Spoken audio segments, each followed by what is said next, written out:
Hey everyone. So we are already into our fourth month here in this crazy season of global pandemic, and it's been a stressful season. But like I shared yesterday during the service, I think it would be just so amazing and exciting if this week could be a turning point for us in our hearts, a turning point for the church. So much of our focus in the past few months has been on just what we've lost and trying to get back to where we were, and the anxiety that comes with that, and the frustration and the anger, and all of those are very valid, very real emotions. But what if this was the week when we could look now forward for however much longer this season lasts, and we could say, God, what does it mean in the midst of this crazy season to be your ambassador? What if our mindset shifted this week into a mindset of faith and trust and unity, and just living as ambassadors of Jesus? And in light of that, I just felt this strong desire to lead our church this week into a day of fasting and prayer, because you notice in Scripture that when the world goes crazy, God's people turn over and over to fasting and prayer. When we don't have the answers, we go to the one who does. And fasting, it is something that we can do that is a physical reminder of our dependence on God. When we give up something like food or something that we treasure, it's something that reminds us regularly that we need God, and it prepares us to come before Him in humility and with faith. And so, like I mentioned yesterday at church, I'm not telling you how to fast. I'm only asking that as a church, each and every one of us would consider giving up something valuable tomorrow that we're willing to lay down temporarily at the feet of Jesus. And that might be choosing to go the day without food. If that's not something that is possible, and that's okay if it's not, then maybe choosing to go without a meal, or maybe to give up something else entirely, like maybe giving up a screen or a show or something, if that's what God puts on your heart.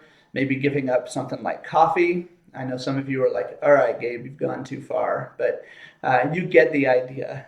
Just to lay something down, to put ourselves in that position of dependence on God. Parents, this is a great opportunity to teach your kids too. And of course, you want to start small with them, and this is you want to just really be careful to start small there. I'd be happy to talk through ideas with you if you wanted to touch base with me. But it's just a time to emphasize our reliance upon Jesus, and coming to Him in faith, knowing that He can answer our prayers.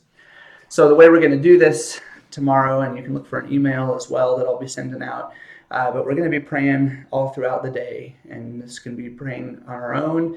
If you're at home with others, you can be praying with them throughout the day as well. But really, and just having that beginning early in the morning, that running conversation with the Lord.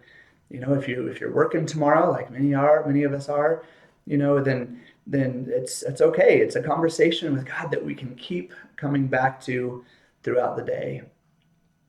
And I shared this yesterday too, but I'll repeat it here. We're going to go through what I've heard of called the ACTS model of prayer. ACTS, ACTS. It's an acronym. The A stands for adoration. And we're going to start off the day in the morning.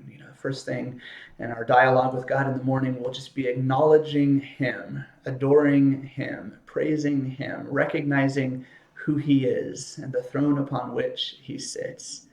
We'll move from there into confession. When I say confession, we of course begin with our own brokenness and our need for healing and our need for redemption. That's where we have to begin. But there's also something in Scripture that I think might be a little bit foreign to us, but I think is so important, and that is confession on behalf of our nation. As part of this nation, as part of this world, we identify with the struggles and the brokenness of our world and of our nation. And so there'll be a time of confession and then a time of thanksgiving, right? Just really opening our eyes to what God is doing now. It's so easy to get overwhelmed with just the anxiety and the stress and the fear and the anger and all the politics and just the guidelines and the rules and all the stuff that might just be always just getting us so anxious and frustrated. So our focus is just going to be for a few hours on Thanksgiving. What is God doing now? How is God showing up in my life?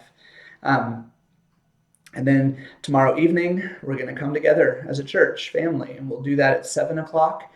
We will actually you're invited to come to our building and join us praying here.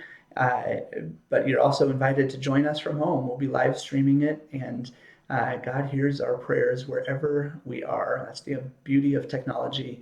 And I'm excited for that. That'll be from 7 to 8 o'clock tomorrow evening.